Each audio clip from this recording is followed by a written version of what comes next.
Nikola Tesla y el control del clima. Desde los experimentos de Nikola Tesla hasta la modificación del clima. Introducción.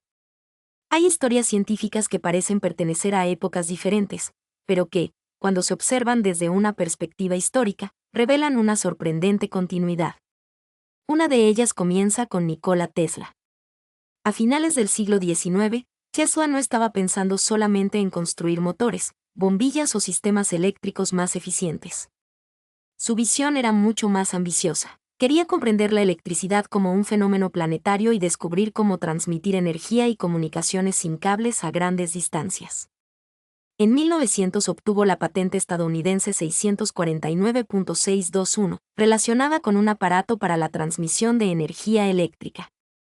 Sus investigaciones también lo llevaron a experimentar con enormes diferencias de potencial, resonancia eléctrica, ondas electromagnéticas y las propiedades eléctricas de la Tierra y de su atmósfera. Tesla llegó a considerar a la Tierra y su entorno eléctrico como parte de un sistema que podía ser excitado mediante transmisores especialmente diseñados. Y aquí aparece la primera pregunta. ¿Hasta dónde podía llegar aquella idea? Tesla y la electricidad invisible. Tesla pertenecía a una generación de científicos que estaba descubriendo un mundo invisible. No podían verse las ondas electromagnéticas. No podía verse la electricidad circulando por determinados medios. No podía observarse directamente la estructura eléctrica de las capas superiores de la atmósfera. Pero podían medirse sus efectos. Tesla comprendió que la humanidad apenas comenzaba a explorar aquel territorio. Sus experimentos de Colorado Springs y posteriormente sus proyectos de transmisión inalámbrica intentaban demostrar que la energía eléctrica podía propagarse sin los tradicionales cables metálicos. Su famosa torre de Wardenclyffe fue concebida dentro de esta visión de comunicaciones y transmisión inalámbrica de energía a escala mundial. La suspensión del financiamiento a Tesla por JP Morgan impidió que se materializara completamente aquella visión. Pero la semilla de la idea quedó sembrada. La atmósfera podía convertirse en parte de un sistema tecnológico. Del sueño de Tesla a la ciencia de la ionosfera. Durante el siglo XX, la investigación avanzó enormemente. La humanidad comenzó a comprender que por encima de la atmósfera donde vivimos existe una región eléctricamente activa, la ionosfera.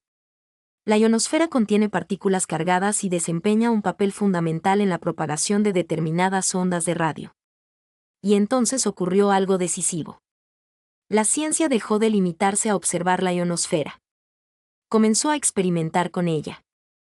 La posibilidad de enviar ondas de radio de altas y bajas frecuencias afectando determinadas regiones de la ionosfera abrió un campo completamente nuevo. Ya no se trataba simplemente de transmitir información. Se podía excitar una región de plasma y observar su respuesta. Ese principio constituye precisamente una de las funciones fundamentales del HAARP moderno. Según la propia documentación del programa, HAARP utiliza transmisores de alta y bajas frecuencias para calentar pequeñas regiones de la ionosfera y estudiar las modificaciones producidas.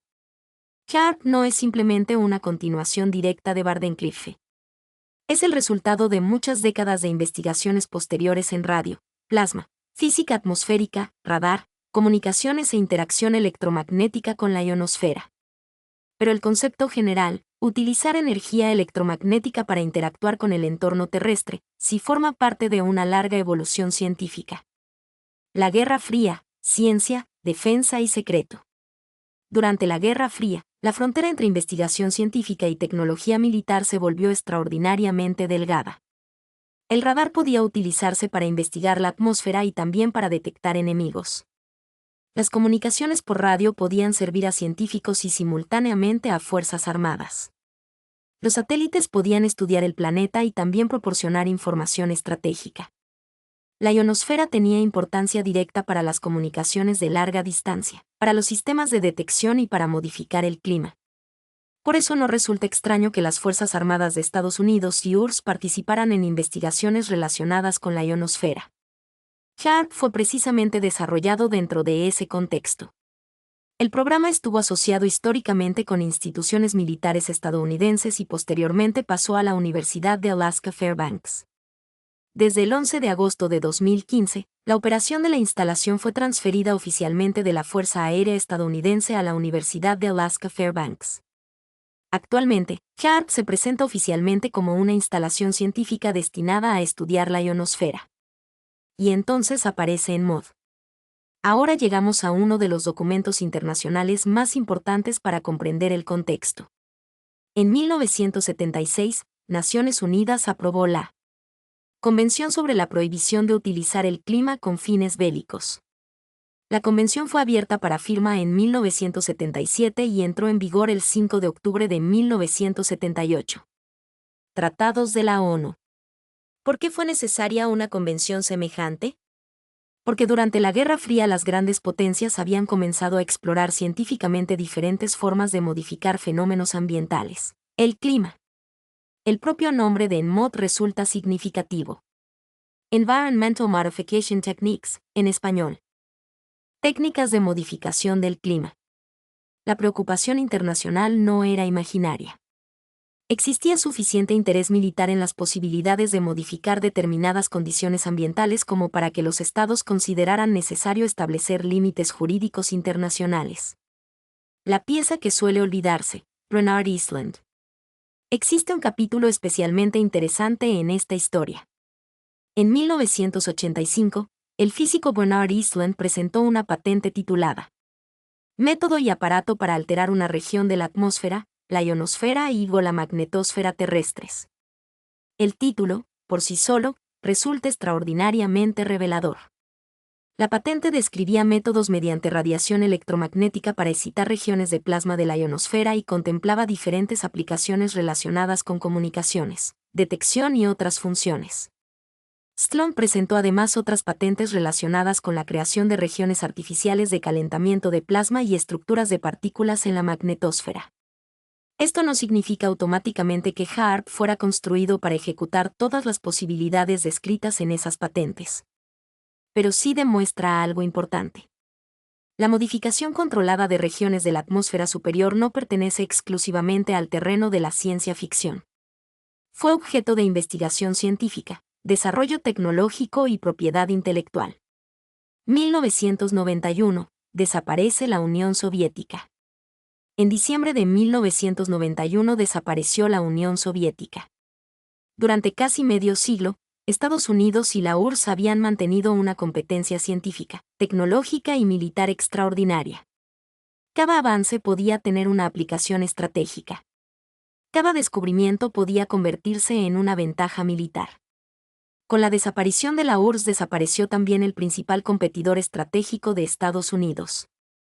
Eso cambió profundamente el equilibrio internacional.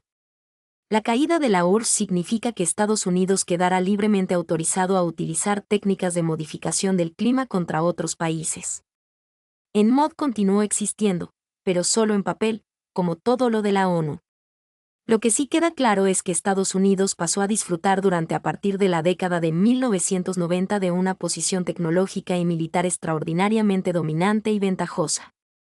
¿Puede HAARP controlar el clima? Sí, por eso hicieron el acuerdo ENMOD, para evitar su uso como arma de guerra. HAARP deposita energía electromagnética en una región específica de la ionosfera y produce efectos físicos medibles, como lluvias, sequías, huracanes y terremotos. La propia instalación explica que produce irregularidades atmosféricas como formas extrañas en las nubes, estructuras de plasma, irregularidades atmosféricas e incluso débiles emisiones luminosas semejantes a auroras. De Tesla al siglo XXI. Observemos nuevamente la línea histórica. Tesla investigó la electricidad, la resonancia y la transmisión inalámbrica. La ciencia del siglo XX continuó el desarrollo de Tesla, la radio y comenzó a estudiar sistemáticamente la ionosfera. La Guerra Fría convirtió muchas investigaciones atmosféricas y espaciales en asuntos estratégicos. ENMOD estableció límites internacionales al uso hostil de técnicas de modificación climática. Bernard Eastland patentó métodos para alterar regiones de la atmósfera, ionosfera y magnetosfera. Estados Unidos desarrolló HAARP como una poderosa instalación para utilizar la ionosfera. Tras la desaparición de la URSS, Estados Unidos quedó sin contrapartida en una posición de supremacía tecnológica y militar sin precedentes. Conclusión. Los Estados Unidos han estado utilizando el clima como arma de guerra para someter gobiernos soberanos para que permitan el saqueo de sus recursos naturales. Es similar al uso de las bombas atómicas contra la población civil en las ciudades de Hiroshima y Nagasaki, pero sin que se vea como un genocidio y sin los daños de las radiaciones, ya que se atribuye a un fenómeno natural. Varios países en el Caribe, entre otros destinos, fueron atacados con grandes huracanes formados desde tormentas tropicales naturales, para doblegar gobiernos. También tenemos un prontuario de grandes terremotos con los mismos fines, en Costa de Arequipa, Perú, 23 de junio de 2001 magnitud 8.4. Causó decenas de muertes y daños extensos en el sur peruano. Bam, Irán, 26 de diciembre de 2003 magnitud 6.6. Devastó la histórica ciudad de Adobe y cobró la vida de unas 26.000 personas. Sumatra, Indonesia, 26 de diciembre de 2004 magnitud 9.1. Generó un tsunami catastrófico en el Océano Índico con más de 230.000 fallecidos. Kashmir, Pakistán / India, 8 de octubre de 2005 magnitud 7.6. Dejó más de 86.000 muertos y millones de desplazados en la región del Himalaya. Islas Kuriles, Rusia 2006, magnitud 8.3. Sichuan, China, 12 de mayo de 2008 magnitud 7.9.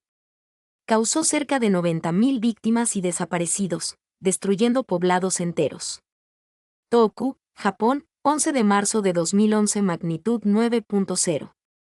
Provocó un tsunami masivo y el accidente en la central nuclear de Fukushima, dejando más de 18.400 muertos.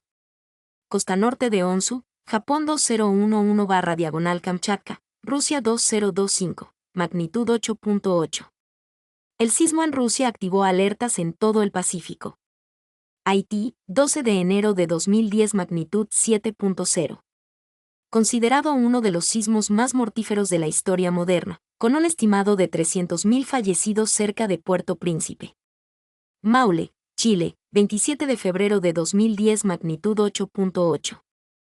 Afectó la zona centro-sur del país con un saldo de más de 500 muertes y daños severos en infraestructura. Entre otros, incluir los más recientes de Venezuela y ahora Colombia en el 2026.